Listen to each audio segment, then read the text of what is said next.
Quando eu tinha 16 anos, minha família me levou para acampar e depois me deixou sozinho na mata. Quando voltei para o acampamento com uma braçada de lenha, ouvi a voz do meu pai. Se ele quiser sobreviver, vai dar um jeito. Uma hora depois vi-os partir sem olhar para trás. Vaguei perdido e faminto por dias, até finalmente encontrar ajuda. Nunca mais os vi até o mês passado. 6 anos se passaram. Minha mãe apareceu no meu trabalho chorando. Então, essa é uma longa história, e eu nem tinha certeza se ia compartilhar, mas enfim, aqui está. Eu contei para algumas pessoas e a maioria delas ou não acreditou ou simplesmente reagiram de forma estranha. Então, sei lá, talvez os desconhecidos da internet me entendam melhor. Isso aconteceu quando eu tinha 16 anos, ou seja, 6 anos atrás. Agora tenho 22. Eu não era um moleque rebelde nem nada. Só coisas chatas de adolescente. Meu pai, Rogério, sempre foi aquele tipo de pessoa que acha que ser durão é a única coisa que importa. Ele diria que eu era molenga se não quisesse jogar futebol com um dedo machucado ou algo assim. Minha mãe, Vera, era mais do tipo que simplesmente se deixava levar. E minha irmãzinha, Lívia, tinha uns 12 anos, eu acho ela. Não se envolvia muito, só ficava no celular, o tempo todo. Ainda era praticamente uma criança. A parte estranha começou antes mesmo de partirmos para essa viagem.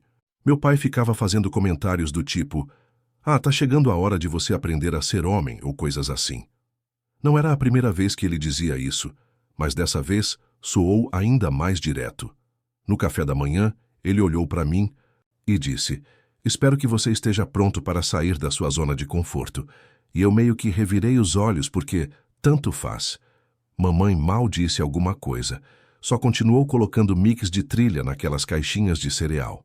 A gente dirigiu umas 2 horas até uma floresta estadual. Não era um acampamento chique, apenas um lugar básico com uma fogueira, algumas mesas de piquenique e uma daquelas latrinas que sempre cheiram mal. O caminho foi praticamente silencioso, exceto pelos vídeos do TikTok da Lívia tocando no celular dela. Tentei conversar, mas meu pai ficou olhando para a rua. E minha mãe estava jogando sudoku no celular. Lembro-me de achar que estava tudo ainda mais constrangedor do que o normal. Então chegamos lá, descarregamos, montamos a barraca, tudo isso. Papai estava sendo extremamente mandão sobre como eu não estava fazendo a minha parte. Como se eu não estivesse literalmente carregando a caixa térmica, e ele ainda estava resmungando sobre quando era criança e tudo mais. Eu simplesmente ignorei. Quando finalmente acendemos uma fogueira, Lívia estava no celular e mamãe lendo. Papai ficava me encarando como se estivesse esperando que eu estragasse tudo, só emanando uma vibe estranha, mas o dia foi ok. Na manhã seguinte, papai me acorda cedo. Diz que precisamos de mais lenha. Me entrega um machado velho, horrível de cego, e me manda ir encontrar madeira de verdade. Eu ainda estou meio que dormindo, mas tudo bem. Eu fui. Fiquei fora uns 40 minutos, não tinha sinal lá, meio que só vagando por aí procurando galhos secos. Quando finalmente voltei, ouvi vozes e parei atrás de um grupo de árvores. Não de propósito, só porque ouvi meu nome. Ouvi meu pai dizendo: se ele quiser sobreviver, vai dar um jeito. E a voz da minha mãe, mas ela estava quieta, dizendo: tem certeza de que este é o jeito certo? E meu pai respondeu: foi assim que o seu Alfredo fez comigo, então pode ter certeza que ele ainda vai nos agradecer um dia. Lívia disse alguma coisa, mas não consegui ouvir, só sua voz monótona e entediada. Fiquei ali paralisado, isso é uma brincadeira? Saí e todos me olharam como se tivessem sido pegos. Mamãe desviou o olhar. Papai apenas deu de ombros. Lívia nem me olhou nos olhos. Larguei a lenha e perguntei o que estava acontecendo. E papai simplesmente respondeu: você vai ficar bem. Agora você é um homem e vai ter que provar. E então ele começou a arrumar a barraca. A princípio, achei que ele estava blefando, como se isso fosse alguma maluquice de pai. Então tentei pegar minha bolsa, mas meu pai me empurrou de volta. Não com força, mas o suficiente para deixar claro o que ele queria dizer. Mamãe tentou dizer alguma coisa, mas meu pai a repreendeu. Mandou ela entrar no carro. Fiquei ali parado enquanto eles arrumavam as coisas. Lívia jogou meu moletom em mim e não disse nada. Mamãe tentou me entregar uma barra de granola velha, mas papai gritou para ela entrar no carro. Ela a deixou cair no chão. Peguei a barra de granola. Papai bateu o porta-malas. Eu disse a ele: "Você não pode me deixar aqui." E ele respondeu: "Você vai me entender quando for mais velho." Aí ele entrou no carro.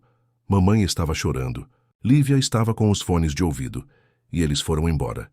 Fiquei ali um bom tempo pensando que eles voltariam. Era uma brincadeira. Mas eles não voltaram. Tentei ligar para eles, mas esqueci o carregador no carro e meu celular estava quase descarregado. Tentei ligar de novo, mas não consegui. Nada de sinal, pelo menos. Olhei nos bolsos. Tinha uns R$ 12, um isqueiro, meu celular, o machado e a barra de granola. Voltei pela trilha, pensando que talvez eles estivessem logo ali na curva. Mas o estacionamento estava vazio.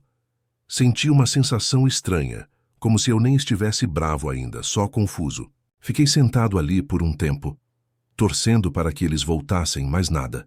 Então tentei voltar ao local, mas, sinceramente, me perdi. As árvores pareciam todas iguais. Não sou escoteiro. Não faço trilhas. O sol começou a se pôr e senti frio, então procurei um lugar e tentei dormir. Qualquer barulhinho me assustava, mas eu estava mais irritado do que assustado naquele momento. Sério? É assim que eles acham que vão me dar um jeito? No dia seguinte, tentei seguir as marcações da trilha, mas elas simplesmente sumiram. E, mesmo racionando a barra de granola, ela já acabou no dia seguinte.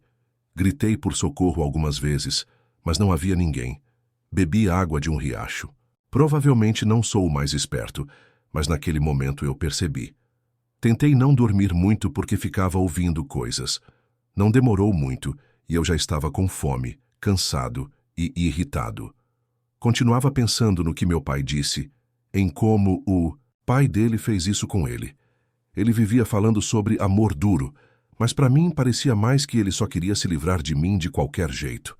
Vi alguns caminhantes e eles me encararam como se eu fosse um animal selvagem, mas mesmo assim, eu pedi e eles me deram água e perguntaram se eu estava bem. Disse que minha família me abandonou e eles se entreolharam, tipo, esse garoto está falando sério? Eles me acompanharam de volta até o início da trilha e eu fiquei ali sentado enquanto tentavam ligar para alguém. Dei o número dos meus pais, mas ninguém atendeu. Acabei indo até alguns guardas florestais e eles ligaram para meu tio Tibério. Ele me pegou. Mal disse alguma coisa. Só me levou até a casa dele, fez um sanduíche e me mandou dormir no sofá. No dia seguinte, ele disse que meus pais estavam dando um tempo e que talvez fosse melhor eu ficar com ele por um tempo. Pergunto se eles ligaram. Ele dá de ombros, diz que eles precisam de espaço e que eu deveria pensar no que fiz para levá-los até esse ponto.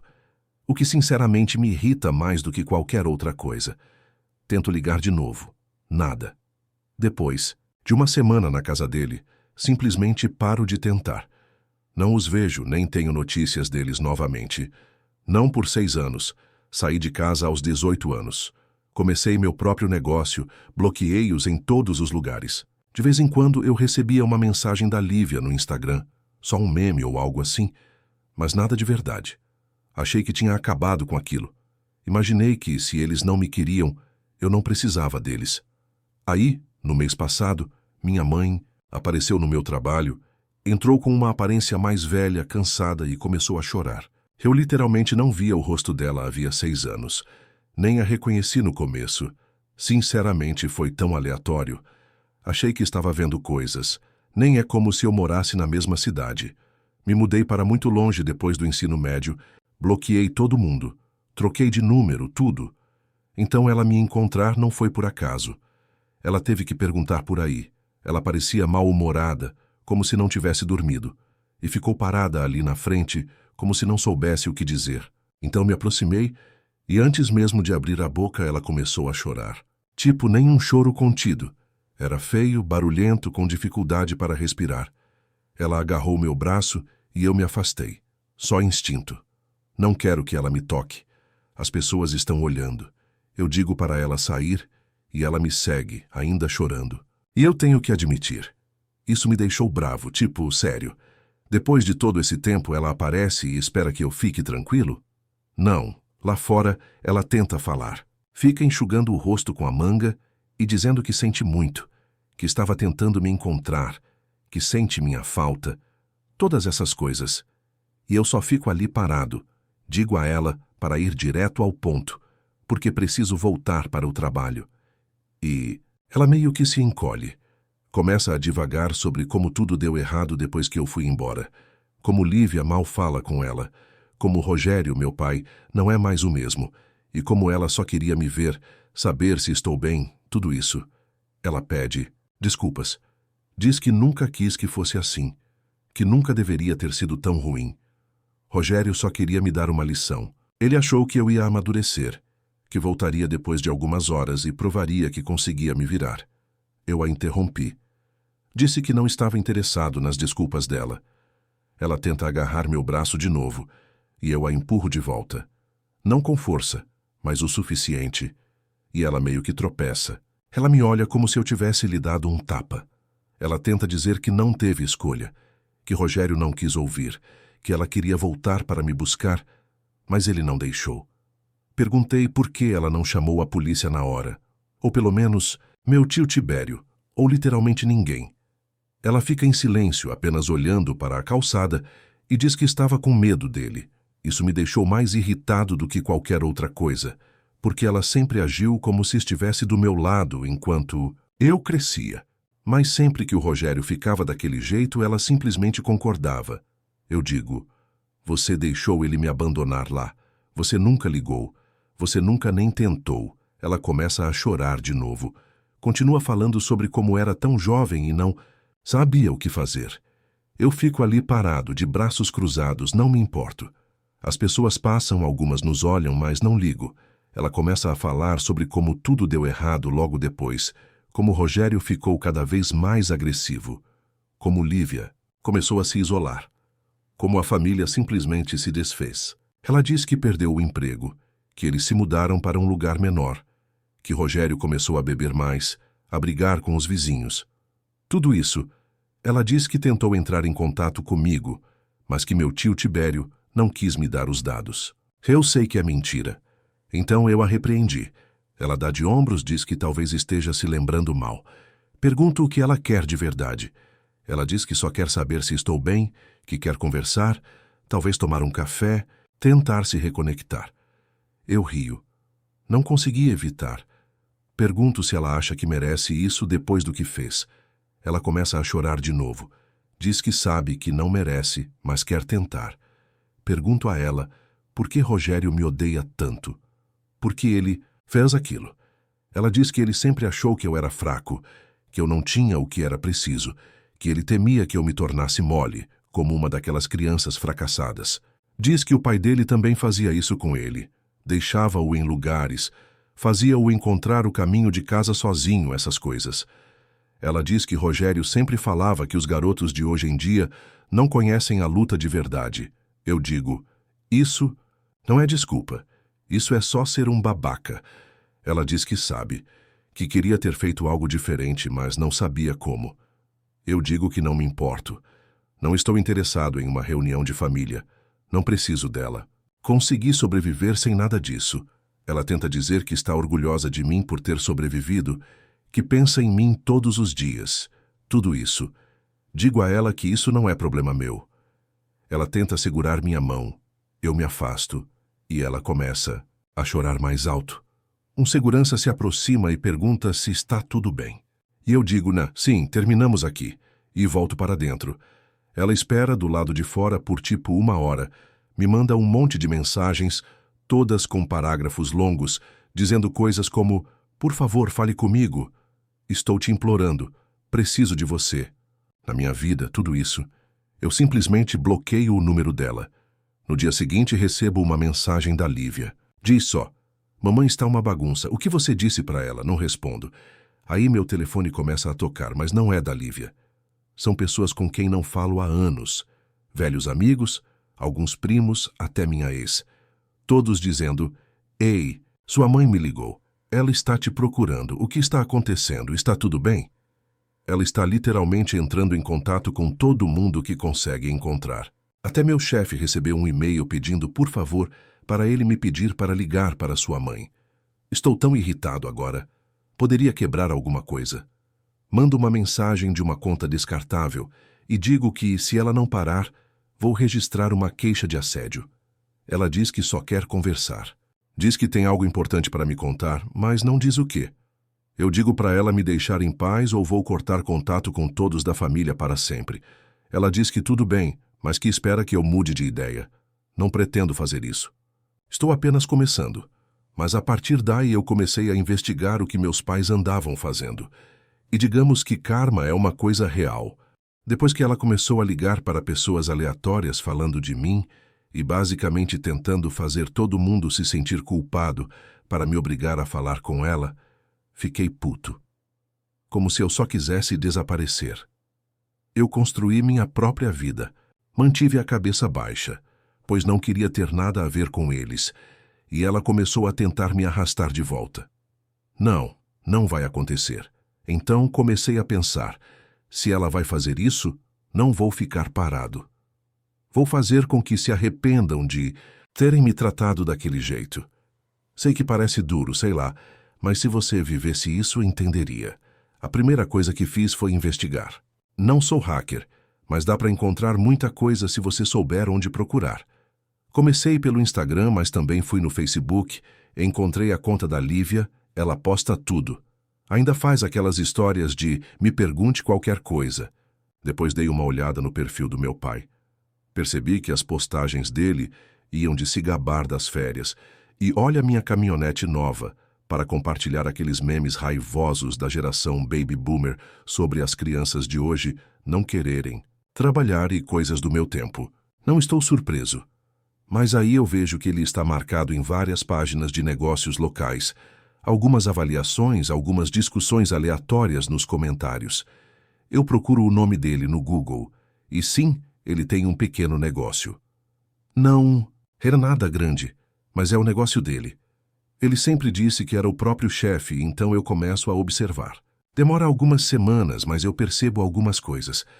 Pessoas nos comentários discutindo com ele, reclamando da forma como ele faz negócios, coisas assim. Vejo algumas avaliações dizendo que ele é pouco profissional. Ele trata as pessoas com desdém. Sei que isso não acontece só online. É como ele sempre foi. Encontro a página da empresa dele e vejo que ele tem alguns clientes regulares, mas não muitos. O negócio não está indo muito bem. Procuro o endereço. É um shopping center na cidade. Sei como esses lugares funcionam. O aluguel não é barato. Eu não vou lá, não sou idiota. Mas começo a mandar mensagens para algumas das pessoas que deixaram avaliações. No começo, só coisas normais, como perguntar como foi a experiência, se já tinham usado o lugar, novamente coisas assim. A maioria das pessoas me ignora, mas algumas respondem. Uma diz que o Rogério foi grosseiro, não cumpriu a garantia, disse que a culpa foi deles por serem descuidados. Outra me conta que ele tentou vender algo que ela não precisava. Não dou meu nome verdadeiro, apenas digo que estou pensando em usar o serviço dele. Ninguém se surpreende quando digo que senti uma vibração estranha. Começo a insistir. Deixo uma avaliação honesta. Nada de absurdo, apenas a verdade. Digo, tive uma experiência ruim. Os funcionários foram rudes. Não recomendo. Publico, também em um grupo local do Facebook. E pergunto se mais alguém teve problemas. As pessoas começam a comentar. Não invento nada. Apenas empurro a história adiante. Dou uma dica de como o dono, certa vez, deixou o próprio filho perdido na mata. E isso faz as pessoas se mexerem. Eu nem digo que fui eu, só alguém que conheço. Algumas pessoas dizem que estou mentindo, mas outras começam a fazer perguntas. A melhor parte é que Rogério não consegue se conter. Ele entra nos comentários, fica na defensiva e começa a gritar com as pessoas online. Uma noite, ele briga feio com um cara do grupo e depois posta um desabafo sobre cultura do cancelamento e crianças mimadas. As pessoas começam a evitar os negócios dele. Recebo uma mensagem de um cara que diz que trabalhava para o Rogério e pediu demissão porque o Rogério gritou com ele por estar 5 minutos atrasado. Digo a ele, isso mesmo. Enquanto isso acontece, vou dar uma olhada na minha mãe. Ela está morando com o irmão Tibério agora, o que faz sentido.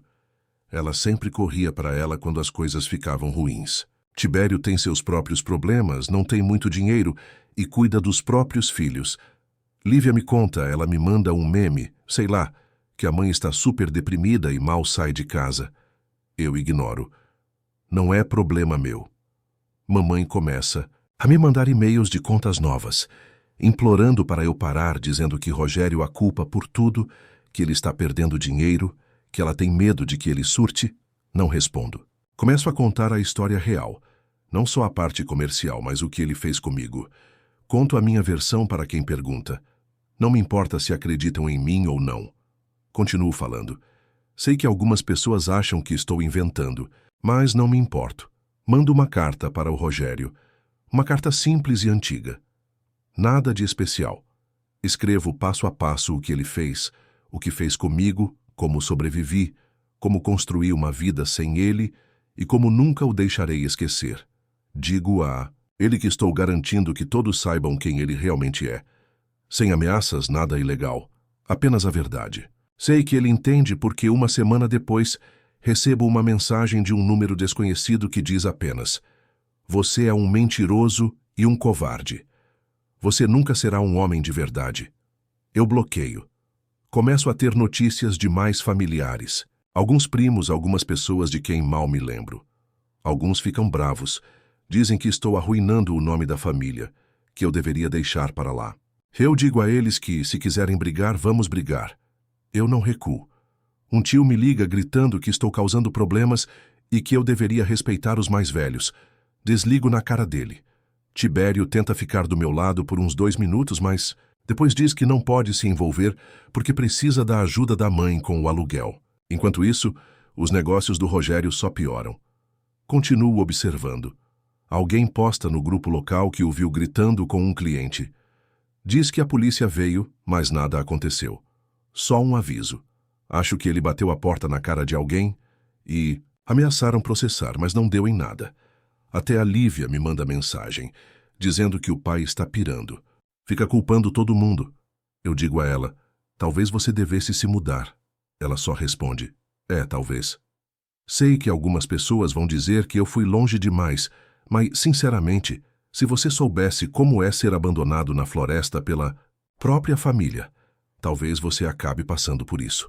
Não estou aqui infringindo nenhuma lei, apenas dizendo a verdade, só para garantir que todos saibam que tipo de pessoa eles são. Se quiserem jogar, eu também posso jogar. A última coisa que aconteceu foi que recebi uma mensagem de um velhote que conhecia o Rogério quando ele era mais novo. Ele disse, eu soube do que aconteceu, e foi assim que o pai do Rogério o tratou. Eu digo, isso não resolve o problema. Ele responde, não, não resolve. Aí ele me diz para me cuidar. Eu não respondo, então é isso. O Rogério está perdendo negócios. A mãe é basicamente um fantasma. A família está dividida ao meio. Ainda não terminei, mas é um começo. Não me importo se me odiarem por isso. Não vou deixar que se safem. Não sei se isso me torna o vilão, mas tanto faz. Faz uns 2 meses que comecei a me defender de verdade. Tipo, não só bloqueando minha mãe, mas também garantindo que as pessoas soubessem que tipo de pessoas Rogério e Vera eram. Imaginei que isso só os deixaria bravos. Talvez se mudassem ou simplesmente parassem de tentar. Mas não, Rogério é do tipo que não consegue deixar nada para trás. Não deixa ninguém vencer. Provavelmente foi isso que o pai dele fez com ele também. Mas tipo, eu não me importo. Não sou terapeuta dele. Então a primeira coisa estranha foi Lívia me mandando uma mensagem do nada, tipo, ei, o pai está estranho. Você devia ligar para ele. Eu a ignoro. Não vou ser arrastado de volta só porque ela se sente estranha. Na mesa de jantar. Aí Tibério liga, o que ele nunca faz. Deixa apenas uma mensagem de voz dizendo, você deveria falar com seu pai, ele não está bem. Olho e continuo com o meu dia. Na verdade, me senti um pouco mal pela Lívia, mas como se ela também estivesse lá. Ela poderia ter dito algo anos atrás, mas não disse. Na semana seguinte, meu telefone toca, mas não da família. São pessoas da cidade velha. Alguém que mal conheço me manda uma mensagem direta, tipo, e aí, cara, você ficou sabendo que o negócio do seu pai vai fechar? Depois, mais algumas mensagens. Mesma coisa. Conferi o grupo do Facebook. Sim, as pessoas estão postando sobre isso, dizendo que ele é um babaca, dizendo que foi bem feito. Algumas pessoas o defendem, dizem que ele só teve azar. Outras dizem que ele causou isso a si mesmo. Vi uma postagem do Rogério tentando se defender, mas ninguém acredita. Aí recebi uma ligação de um número aleatório. Deixei tocar. Quando dei por mim, recebi uma mensagem de voz. Quase não presto atenção, mas tanto faz. Curiosidade. É o Rogério.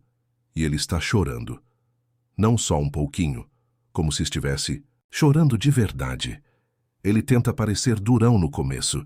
Então sua voz falha e ele diz: desculpe, sei que errei. Não sei como consertar, perdi tudo. Só queria que você fosse forte. Eu não queria que você acabasse como eu. Me desculpe, por favor, me ligue de volta. Depois, silêncio. Toquei de novo só para ver se estava ouvindo direito. Rogério, que nunca chorou, nunca se desculpou desabando na minha caixa postal. Sinceramente, fiquei ali sentado, olhando para a parede, sem saber o que fazer. Parte de mim queria ligar de volta e gritar, mas não gritei. Acabei de apagar a mensagem de voz e bloquear o número. Depois disso, foi como se tudo tivesse desabado para eles. Tibério me manda uma mensagem alguns dias depois, dizendo que Vera se mudou. Levou Lívia. E Rogério está morando com um amigo, mal conseguindo sobreviver. Ele diz: você devia falar com sua mãe. Ela está uma bagunça, ela fica perguntando de você. Eu digo a ele que tá tudo acabado. Eu já lhes dei uma segunda chance ao sobreviver. Eles fizeram a escolha deles. Tibério diz: você está sendo cruel, você está destruindo a sua família. Eu simplesmente o ignoro. Meu telefone continua vibrando há tipo uma semana. Números aleatórios bloqueados. Às vezes, não há identificação de chamadas. Eu não atendo nenhuma. Lívia me manda uma mensagem só. Você realmente abandonou tudo e todos. Eu apenas respondo: você sabe o que ele fez comigo. Ouvi de um primo que Rogério está tentando conseguir trabalho em qualquer lugar, mas ninguém quer lidar com ele. As pessoas comentam: Vera, eu acho, está dormindo no sofá. Tibério fica irritado, mas não a expulsa. Da última vez que ouvi, Lívia estava tentando sair e morar com uma amiga. A família inteira se dispersou. Recebo mensagens raivosas de parentes antigos, tipo: você deveria ter vergonha. Essa é a sua família. Sangue é sangue. Eu simplesmente os bloqueio. Não estou interessado em bancar o bonzinho só porque compartilhamos o mesmo DNA. Não vou dizer que não sinto nada. Isso seria mentira. É estranho ver pessoas que sempre agiram como se fossem intocáveis, simplesmente se dando mal em público. Não me sinto bem, mas também não me sinto mal. Só sinto que fiz o que tinha que fazer. As pessoas dizem que vingança não ajuda, mas, para ser sincero, às vezes significa apenas que você finalmente consegue olhar nos olhos deles e saber que eles não podem mais te machucar. Então agora está tudo tranquilo. Não tenho mais família, mas tenho amigos, tenho minhas próprias coisas funcionando. Não preciso dar satisfação a ninguém. Às vezes me pergunto se eles vão tentar de novo. Se Rogério vai aparecer na minha porta, ou se Vera vai me escrever implorando por perdão, não importa. Não vou mudar de ideia. Não vou deixá-los voltar. Eles tiveram a chance deles. Eles a desperdiçaram. Acho que se há um propósito nisso tudo, é que algumas pessoas nunca pedem desculpas até perderem tudo. E mesmo assim, não se trata realmente de você. Trata-se deles. Não estou aqui para consertá-los. E não estou aqui para carregar a bagagem deles. Eu só queria que eles sentissem ao menos um pouco do que me fizeram passar. E agora sentem. Última coisa. Guardei aquele machado velho da floresta. Nunca contei a ninguém. Às vezes, vejo-o no meu armário e simplesmente rio. Acho que aprendi a sobreviver depois. Agora me diz, você conseguiria perdoar sua família depois de algo assim? E até onde um pai pode ir para ensinar uma lição para você? Isso ainda é amor ou já é abuso? Escreve aqui nos comentários. Eu quero muito saber. Se você gostou do vídeo, clica em curtir e se inscreve no canal também. Assim você não perde nenhuma história emocionante. E não esquece, deixa também um comentário com uma classificação de 1 a 10 para mostrar o quanto você gostou. Assista também ao vídeo que agora está aparecendo na sua tela. Até breve.